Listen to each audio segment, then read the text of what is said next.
Online पैसे कमवायचे पण तुम्हाला तुमचा फेस रिव्हील करायचा नाही, कॅमेरा समोर बोलायचं नाही, तर हा व्हिडिओ तुमच्यासाठीच आहे. आजच्या व्हिडिओमध्ये मी तुम्हाला अशा एका स्किलविषयी सांगणार आहे, जिच्यात क्लायंटला तुमचं लोकेशन, तुमचे फॉलोअर किती किंवा तुम्ही कसे दिसतात ह्या गोष्टींशी काही देणं-घेणं नसतं.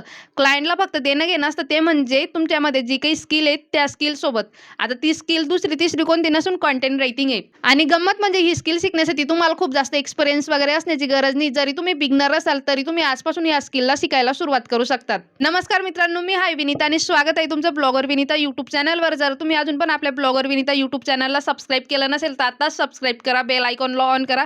चला तर मग व्हिडिओला सुरुवात करूया. मित्रांनो, जेव्हा ऑनलाईन पैसे कमवण्याचा विषय निघतो तेव्हा अनेक लोकांना काय वाटतं की कॅमेरा घ्यावा लागतो, कॅमेरा समोर बोलणं गरजेचं असतं, कंटेंट क्रिएशन मधूनच आपण ऑनलाईन चांगला पैसा कमवू शकतो. पण असं अजिबात नाही. जर तुम्ही माझ्यासारखे एकदम शांत स्वभावाचे व्यक्ती असाल आणि तुम्हाला या सर्व गोष्टींमध्ये इंटरेस्ट वगैरे नसेल, जर तुम्हाला लिहायची आवड असेल आणि तुम्हाला एक चांगल्या पद्धतीने लिहिता येत असेल तर तुम्ही कंटेंट रायटिंग शिकून एक चांगली इन्कम जनरेट करू शकतात आणि ते पण घर बसल्या. इथं तुम्हाला तुमचा फेस रिव्हील करायचं नाही, तुमचं लोकेशन रिव्हील करायचं नाही, तुम्हाला फॉलोअर असण्याची पण गरज नाहीये. आणि सगळ्यात महत्त्वाचं, तुम्हाला कंटेंट रायटिंग म्हणजे काय, कंटेंट रायटिंग कशा पद्धतीने शिकायला हवी, क्लायंट कशा पद्धतीने आणायचे, ते सर्व प्रश्नांची उत्तर मी शेवटमध्ये देणार आहे. आणि एक चांगला कंटेंट रायटर किती पैसे कमवू शकतो हे मी लास्टमध्ये रिव्हील केलंय. सो व्हिडिओ शेवटपर्यंत नक्की बघा. चला तर मग आता सर्वात पहिले आपण कंटेंट रायटिंग म्हणजे काय ते समजून घेऊया. मित्रांनो, एक साधं एक्झाम्पल घेऊया. सपोज आपल्या आजूबाजूला एक केक शॉप आहे. आता ते जे काही केक शॉपचे जे काही ओनर आहे त्यांना Instagramवर फोटो वगैरे टाकायचा आहे. पण तो जो काही फोटो आहे नुसता फोटो टाकून चालेल का? अजिबात नाही. त्याच्या खाली कॅप्शन पण आपल्याला लिहावं लागेल आणि जे काही कॅप्शन लिहितो कोण,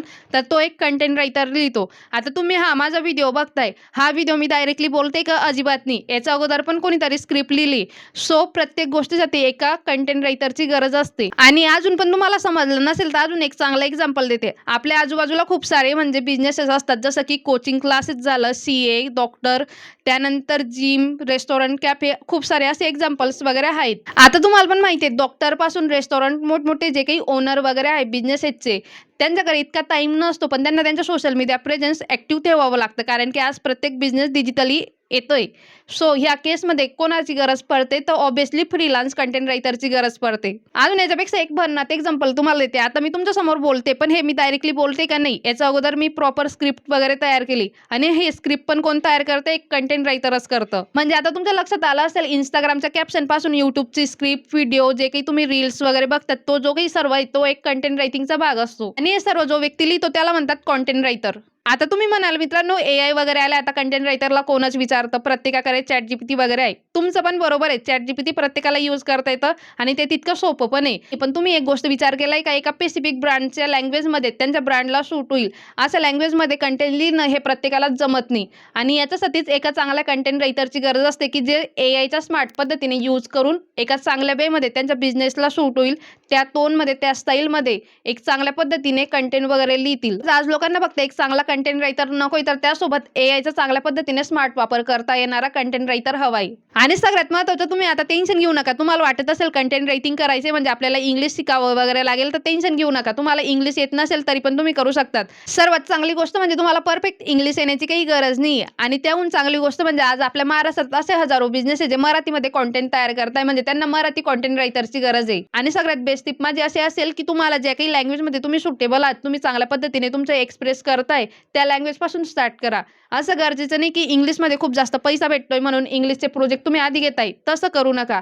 सुरुवात तुम्ही ज्या काही लँग्वेजमधून सुटेबल आहात त्या लँग्वेज पासून करा. आता तुमच्या सर्वांच्या मनात एक प्रश्न नक्की आला असेल, ते म्हणजे की ताई, हे सर्व तू सांगते ते आम्हाला समजतं पण आहे, पटतं पण आहे, पण आमचा एक प्रॉब्लेम आहे की आम्हाला लिहिता येत नाही, मग आम्ही कंटेंट रायटिंग शिकू शकतो का किंवा शकते का? तर ऑब्व्हियसली येस मित्रांनो, आणि हा जो काही प्रश्न आहे तो तुमचाच नाही, अनेक लोकांचा आहे. ॲज अ बिगनर असताना कोणालाच कोणती स्किल येत नाही आणि कोणताच असा व्यक्ती नाही तो जन्मता शिकून येतो. सर्व प्रॅक्टिस करूनच हे सर्व पॉसिबल होतं. मित्रांनो, मी स्वतः गेल्या 5 वर्षापासून कंटेंट रायटिंग क्षेत्रात काम करते आणि या प्रवासात मी अनेक कंटेंट क्रिएटर, त्यासोबत बिझनेस ओनर सोबत काम केलेलं आहे. आणि या संपूर्ण प्रवासात मी एक गोष्ट कधी स्टॉप केली नाही, ते म्हणजे प्रॅक्टिस करणं. आणि सगळ्यात महत्त्वाचं, तुम्ही जो काही आता YouTubeला व्हिडिओज वगैरे बघत असतात, ते व्हिडिओची स्क्रिप्ट मी स्वतः लिहिलेले असतात. आणि आता ठीक आहे, तुम्ही कंटेंट रायटिंग वगैरे शिकली, पण आता पहिला क्लायंट कशा पद्धतीने क्लोज करायचा ते पण सांगते. आणि इथं 90% लोक चूक करतात, ती म्हणजे ते पहिल्याच दिवशी Fiverr, Upwork असं नको त्या फ्रीलान्सिंग प्लॅटफॉर्मवर अकाउंट वगैरे ओपन करतात.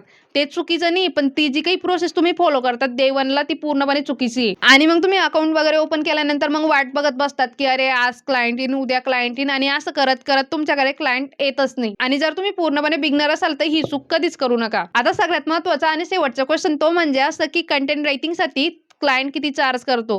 तर मित्रांनो, हे डिपेंड करतं पूर्णपणे, की तुम्ही कोणत्या पद्धतीचा कंटेंट देताय काय. आता सपोज तुम्ही जर Instagramचे कॅप्शन लिहून देत असाल, तर त्याचे जे काही चार्जेस असतील ते वेगळे असतील. सपोज तुम्ही YouTubeचं लाँग व्हिडिओची स्क्रिप्ट लिहिताय, तिच्यात तुमचा टाईम जास्त जाणार आहे आणि तिच्यात पण अनेक जे काही कंटेंट रायटर असतात, फ्रीलान्स कंटेंट रायटर, ते मंथली पॅकेजेस वगैरे देतात.